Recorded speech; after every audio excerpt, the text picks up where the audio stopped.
Ngayong gabi nga mga kaakla ay nagpasama nga ako kay Mister na bumili nga ng burger. Paggabi nga mga kaakla ay hindi na nga ako ganong kumakain ng kanin. Ang mga kaakla napapansin ko sa salamin ay parang ang lumalaki na ako. Nawawala na nga yung ating biningkinitang katawan mga kaakla.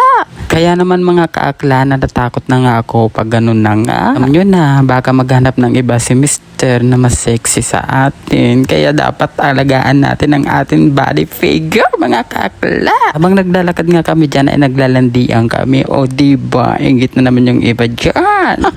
Layo nga yung pinagparkingan ng motor namin mga kaakla dahil yung burger nga ay doon pa nga malapit sa may RFC. Nga ay kakain kami sa Jollibee. Sabi ko nga wag na dyan, kain ng pambata lang naman yan. Char!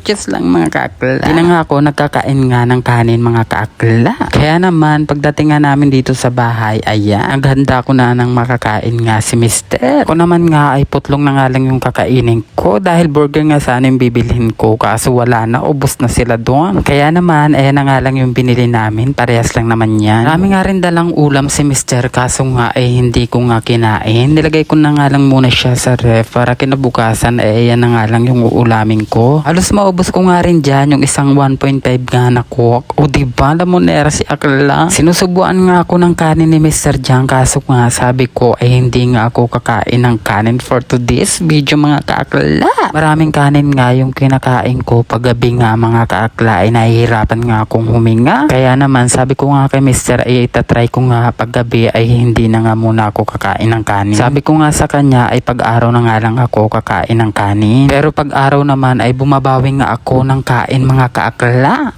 Siguro mga kalahating kaldero din yung nauubos kong kanin. O diba, binawi din. Kaya useless lang din yung pagdadayet ko mga kaakla. Bang nga kumakain kami ay inaantok na nga si Mister. Nung oras na rin kasi to mga kaakla, magto-12 na nga ng midnight. O diba, yung iba nga ay tulog na pero kami ay kakain pa nga lang. Pag ganitong araw nga na ipasok nga si Mister tapos hindi ko nga siya nasusundo ay gabi na nga siya nakakauwi dito sa bahay. Sabi ko nga sa mga friend ko sa panahong may pasok nga si Mister ay wag na nga muna nila akong yayain mag-inom sa labas. Ganon na nga mga kaakla pag nalilipasan na nga ng panahon, mabilis na malasing ang personality.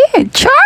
Gaya ng dati, abay kahit umaga pa tapos mag-iinom ulit, abay kayang-kaya eh. Pero ngayon kahit hindi na nga gaanong marami yung iniinom ni akla, ay hindi na nga siya nakakabangon. Ganon na talaga pagpadyunda na ang person. Pero nga kailangan nga natin tanggapin na lilipas din ang ating kabataan. Kaya mga kaakla, hanggang dyan na lang muna. Thank you for watching. Bye!